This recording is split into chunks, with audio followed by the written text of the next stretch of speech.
Seguimos en EWTN Noticias. A continuación, tenemos la entrevista con el doctor Nicolás Howe de la Barrera, consultor del Pontificio Consejo para la Familia, acerca del respaldo que la ciencia da al derecho a la vida desde la concepción. Veamos. ¿Qué tal, amigos de EWTN Noticias? Nos encontramos con el doctor Nicolás Howe de la Barrera. Él es doctor en Ciencias Biológicas, catedrático de Genética desde 1977 en varias universidades de Europa y Latinoamérica. Es promotor y primer firmante del Manifiesto a Favor de la Vida, conocido como la Declaración de Madrid del 2009. Sus resultados de investigación científica están resumidos en más de 200 publicaciones de revistas internacionales especializadas. Es también miembro del Comité Bioético de España, consultor del Pontificio Consejo para la Familia en el Vaticano y también autor de varios libros de genética y bioética. Doctor, bienvenido. Buenos días y encantado de estar con ustedes. Doctor, empecemos con la primera inquietud. ¿Cuándo empieza la vida desde la perspectiva biológica y ética? La vida empieza en el momento en que se funden los complementos cromosómicos y genéticos de los dos gametos paterno y materno. En ese instante, cuando se funden, se origina una célula, que es el cigoto, y esa es la primera realidad corporal humana. Ahí está ya el ser humano nuevo que vive a partir de ese instante, es la nueva realidad y que es distinto al padre y a la madre. Esa es la nueva vida. Si está comprobado científicamente que el inicio de la vida se da desde la concepción, ¿cómo podemos explicar que algunos científicos estén en defensa del aborto? Una cosa es la verdad científica, que nos dice que la nueva combinación genética que constituye la identidad de un nuevo ser empieza en la concepción, y otra cosa es que se quiera valorar o darle importancia a esa vida tan precaria, tan inicial, que acaba de originarse. Lo que no cabe duda es que es una vida y que es un ser humano porque tiene genes humanos, tiene una combinación, una identidad genética humana, y de ahí va a salir en adelante en su desarrollo pues un ser adulto que va a ser evidentemente de la especie humana. Pero repito, otra cosa es que luego desde las leyes o desde las tendencias o desde las ideologías que uno quiera admitir o no quiera admitir, darle importancia o no a esa vida inicial. Pero lo que no se puede negar es que es una vida humana, eso está claro. Y hay quien realmente pues dice, bueno, vale, pero es una vida, pero no tiene todavía un valor, porque todavía no tiene el sistema nervioso desarrollado, porque no siente, porque no sé qué. Bueno, puede usted decir muchas cosas, pero realmente ser humano y vida humana lo es desde ese momento, desde ese proceso de la fecundación.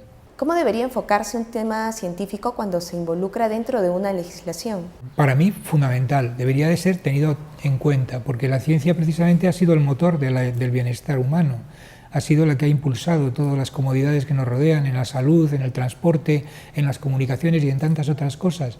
Y entonces, si para todo este bienestar se ha tenido en cuenta los avances científicos y los avances tecnológicos, ¿por qué no lo debemos de tener precisamente en algo tan importante, tan necesario como es el respeto a la vida humana? Pues debería de tener, porque los datos de la ciencia son básicos para luego tener, filosóficamente, darle el significado que tiene, por ejemplo, la vida humana, para darle también la importancia que debe tener el aspecto moral, el aspecto ético, que es dónde deben estar los límites de lo que yo puedo hacer con estos conocimientos que tengo, para luego a su vez desarrollar leyes que sean justas. De modo que la base es la ciencia, y sobre la cual se van luego a montar todas esas otras dimensiones que llamamos pues, filosóficas, éticas, antropológicas o jurídicas, ¿no? Pero todo tiene que estar basado en unos datos. Luego los datos son los datos iniciales, que son los científicos, realmente son necesarios. Hablemos de la ley del aborto y de la píldora del día siguiente en España. ¿Acaso los legisladores españoles no toman en cuenta los datos científicos cuando tiene que ver la vida de un niño y la salud de una madre?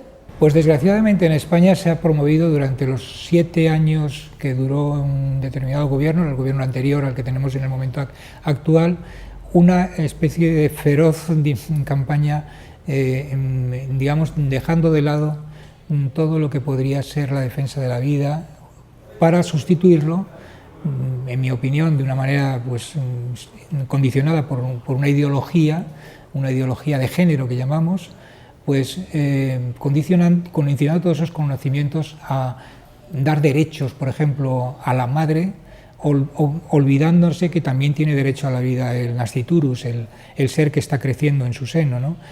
Anteponer el derecho a decidir sobre si continúa la vida o no continúa la vida de un ser humano que está en pleno desarrollo y que además es su hijo, pues realmente no es razonable, no es, cuando mínimo digamos que no es razonable, realmente es contra toda ética, ¿no? Y ahora hay un movimiento, lo ha habido en todo este tiempo en España, en favor de darle la vuelta a esto, y hay una gran esperanza, una gran expectativa con el gobierno actual de que pronto sacará una ley que vuelva atrás toda esta dimensión que ha habido en contra de la vida y que por lo menos tenga en cuenta también al nasciturus, el derecho a la vida del no nacido, ¿no? Doctor, ¿qué otras consecuencias trae la cultura de la muerte para España y cómo va la defensa de la vida? Tenemos esperanza de que esto sea así, de que haya un futuro ahí, puesto que la mayoría de la sociedad española no desea una ley que, digamos, sin ningún tipo de condicionamientos, pues no respeta la vida del ser naciente, sino que concede todo al capricho, entrecomillado si se quiere, pero al final al deseo, si se prefiere decirlo así, de la madre de seguir adelante o no con su embarazo. Hay una gran esperanza, desde luego, de que se abra camino a una cultura de la vida que siempre será mejor a esta cultura de la muerte, es decir, a deshacerse simplemente por una incomodidad en un momento determinado. Entonces también hay esperanza de que se abra, por ejemplo, nuevas leyes que permitan la adopción, para que no haya pérdidas de vidas humanas por el motivo de que las madres que hayan sido violadas o que hayan sido simplemente en un momento determinado, que hayan tenido un embarazo sin desearlo, pues tengan que optar por el peor de los caminos, que es eliminar esa vida y tratar de olvidarse, cosa que por cierto nunca ocurre, porque siempre queda una secuela psicológica y hay muchos estudios ya realizados en el ámbito, en la dimensión psiquiátrica y psicológica de lo que se llama el síndrome posaborto.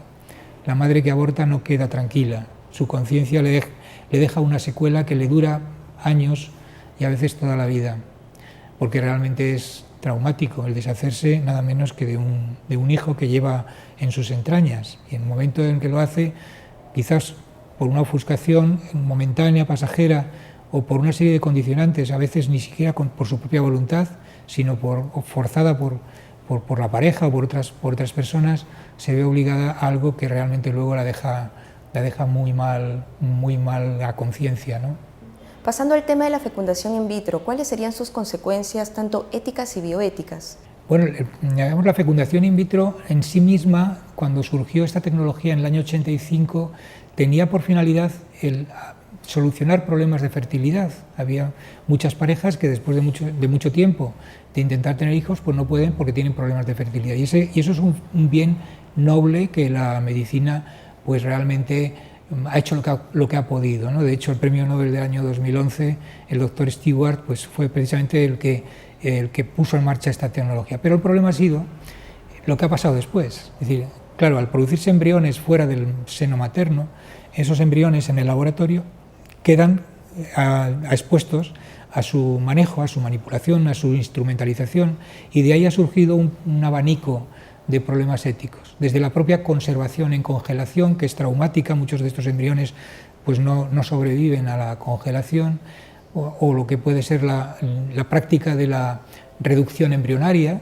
Consiste en que cuando se va a implantar los embriones producidos in vitro, se implantan varios, pero al final se les recomienda a la madre que se deshaga de todos menos uno para que el embarazo no sea un embarazo de riesgo, un embarazo múltiple, lo cual se supone que es un proceso abortivo, es un proceso realmente abortivo. O, por ejemplo, la investigación con embriones, o la propia clonación, o incluso las consecuencias que cada vez se están viendo negativas para la salud de esos embriones, de los niños que nacen por fecundación in vitro, donde se ha visto que hay un porcentaje más elevado que en la población de fecundación natural de algunos tipos de enfermedades, incluyendo cánceres cánceres infantiles, ¿no?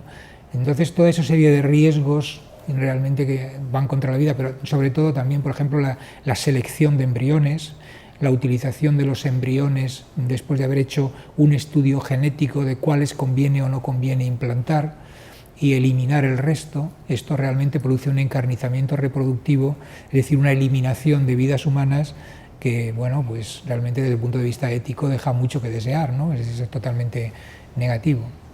Doctor, para terminar, ¿alguna recomendación final que usted quiera dar a la comunidad, tanto científica como al público en general? Los datos de la ciencia, que se tengan verdaderamente en cuenta y que se midan bien las consecuencias en lo que son las aplicaciones de esos datos. Cuando me refiero a esto, pues me refiero a que la ciencia lo que hace simplemente es descubrir cosas y decir la verdad de los fenómenos naturales. Y luego de esa verdad uno puede hacer el uso positivo, siempre tenemos la opción, por nuestra propia libertad de operar, de utilizar esos conocimientos en una vertiente positiva o en una vertiente negativa. Fomentar la vida, por ejemplo, sabiendo que la vida empieza en el momento de la fecundación, y respetar que eso es un ser humano, que es una vida humana y que por lo tanto es una persona humana, me parece fundamental. Y eso, los datos de la ciencia están ahí. Lo que hay que hacer es atenderlos, escucharlos.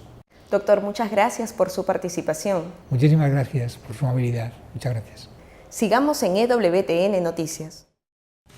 Y después de estas interesantes reflexiones, nos vamos a la segunda pausa del programa. Ya regresamos con más información aquí en EWTN Noticias.